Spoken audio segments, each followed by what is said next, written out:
नमस्कार दर्शकों। एक बार नारद जी ने भगवान से प्रश्न किया कि प्रभु आपके भक्त निर्धन क्यों होते हैं।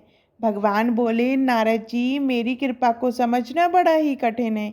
इतना कहकर भगवान नारद जी के साथ साधु भेष में पृथ्वी पर पधारे और एक सेठ जी के घर भिक्षा मांगने के लिए द्वार खटखटाने लगे। सेठ जी बिगड़ते हुए द्वार की ओर आए और देखा तो दो साधु खड़े हैं। भगवान बोले, भैया बड़े जोरों की भूख लगी है, थोड़ा सा भोजन मिल जाएगा। सेठ जी बिगड़ कर बोले, तुम दोनों को लाज नहीं आती? तुम्हारे बाप का माल है, कर्म करके खाने में लाज आती है, जाओ किसी होटल में भिक्षा मांगना। नारद जी बोले, देखा प्रभु, ये आपके भक्तों और आपके निरादर करने वाला सुखी प्राणी है, इसको अभी शाप दीजिए। नारद जी की बातें सुनते ही भगवान ने उस सेठ को और अधिक संपत्ति बढ़ाने वाला वरदान दे दिया।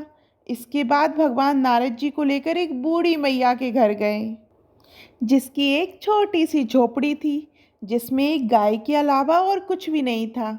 जैसे ही भगवान ने भिक्षा के लिए आवाज लगाई, बूढ़ी मैया बड़ी खुशी के साथ बाहर आई। दोनों संतों को आसन देकर बिठाया और उनके पीने के लिए दूध लेकर आई और बोली, प्रभु मेरे पास और कुछ नहीं है, इसे ही स्वीकार कीजिए। भगवान ने बड़े प्रेम से दूध को स्वीकार किया।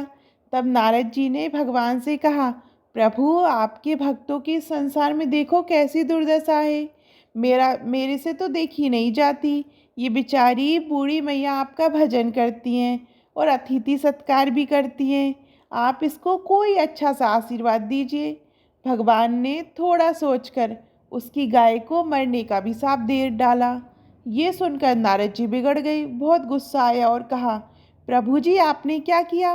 भगवान बोले, ये बूढ़ी मैया मेरा बहुत भजन करती है, कुछ दिनों में इसकी मृत्यु हो जाएगी और मरते समय इसको गाय की चिंता सताएगी कि मेरे मरने के बाद मेरी गाय को कोई कसाई ना लेकर काट दे। मेरे मरने के बाद इसको कौन देखेगा? तब इस मैया को मरते समय मेरा याद ना आकर बस गाय की ही चिंता रहेगी और वह मेरे धाम को ना जाकर गाय की योनि में चली जाएगी।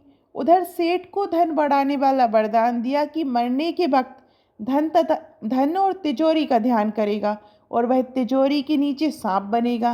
प्रकृति का नियम है कि जिस चीज़ में अति लगाव रहेगा, ये जीव मरने के बाद वही जन्म लेता है और बहुत दुख भोगता है। अतः अंतिम समय में प्रभु के चिंतन में लगे रहिए। जय सिया राम। आपको ये कहानी कैसी लगी कमेंट में ज़रूर बताइएगा। और अभी तक आपने हमारे चैनल धार्मिक चमत्कार को सब्सक्राइब नहीं किया है तो सब्सक्राइब कीजिएगा। धन्यवाद।